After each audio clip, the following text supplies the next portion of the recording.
ठंड के मौसम में आपने देखा होगा हर व्यक्ति में, चाहे वो वृद्ध हो, युवा हो, लड़का बच्चा हो, खाने के प्रति झुकाव थोड़ा बढ़ता है।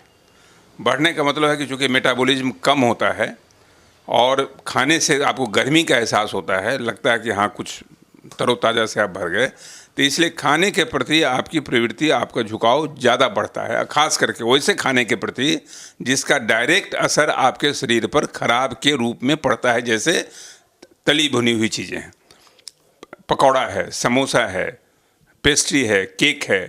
तो ये सारी चीज़ें जो आपके ट्रांस फैट का सोर्स है, जैसे तली हुई चीज़ समोसा है, वो ट्रांस फैट का रिच सोर्स है। अगर आप ट्रांस फैट का खाती हैं तो अपने हृदय की सारी बीमारियों को आप गाहे बेगाहे आप आमंत्रण दे रही हैं। तो इसलिए कभी भी समोसा और पकौड़े से दूर रहने की कोशिश करें। हाँ, ज़िंदगी जब है तो आकर्षण रहेगा, उस आकर्षण को बना के रखिए। मैं हमेशा ये नहीं कहता हूँ कि आप बिल्कुल खाने के प्रति सन्यासी वाला जीवन बिताइए। आप इंसान हैं, थोड़ी इंसानी कमजोरियाँ जो खाने के प्रति शुरू से इंसान को रही है उसको रहने दीजिए, लेकिन वो कभी कभार रोज़ के प्लेट में आप ध्यान रखें कि हरी सब्जियों की बहुतायत, जो सीजनल फ्रूट्स हैं उनकी बहुतायत, आंवले का सेवन। आंवला चूँकि विटामिन सी है जो आपके अंदर की इम्यूनिटी पावर को बढ़ाता है। कई लोग टैबलेट विटामिन सी पर बहुत ज़्यादा भरोसा करते हैं कि विटामिन सी टैबलेट ले लेंगे। टैबलेट कभी भी वो चीज़ आपको नहीं दे सकता है जो नेचुरल फूड आपको देता है।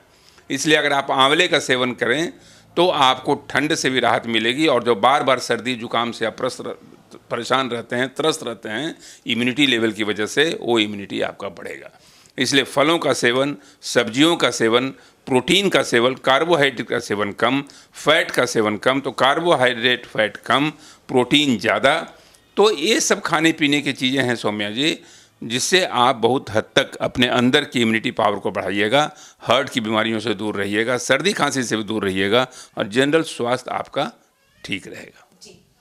डॉक्टर साहब, ये तो आपने हमें बताया कि खाने की प्लेट में जो लोग सर्विंग्स लेकर बैठते हैं उसमें क्या खाएं और क्या अवॉइड कर दें, लेकिन अगर ड्राई फ्रूट्स की बात की जाए तो वो क्या लाभदायक होते हैं ठंड के दिनों में ज़्यादा? सबसे ज़्यादा ज़रूरी है सौम्या जी, एक बात मैं आपको और बताना चाहता हूँ कि खाना आप कुछ भी खाएं, उसकी मात्रा आप लिमिट रखें। अगर कोई ऐसे खाने भी जो आपको तथाकथित रूप से जो हानिकारक हैं, लेकिन उसका अमाउंट अगर आप कम रख रहे हैं ताकि आपका वज़न और कोलेस्ट्रॉल को नहीं बढ़ाए, तो उतना घातक नहीं है।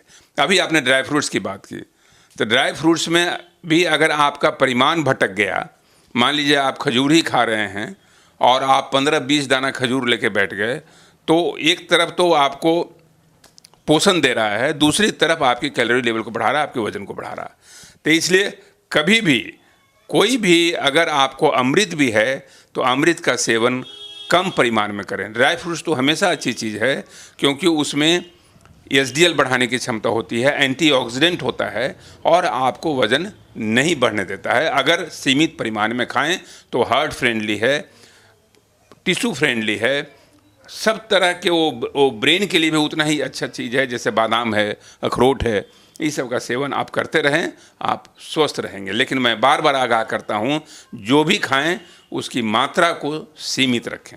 मात्रा को असीमित किए, उसमें परिधि अगर आपने लांगा तो हो सकता है कि आपका वज़न भी बढ़े और आपको जो अच्छे परिणाम आ सकते हैं उसके दुष्परिणाम में वो कन्वर्ट हो जाए।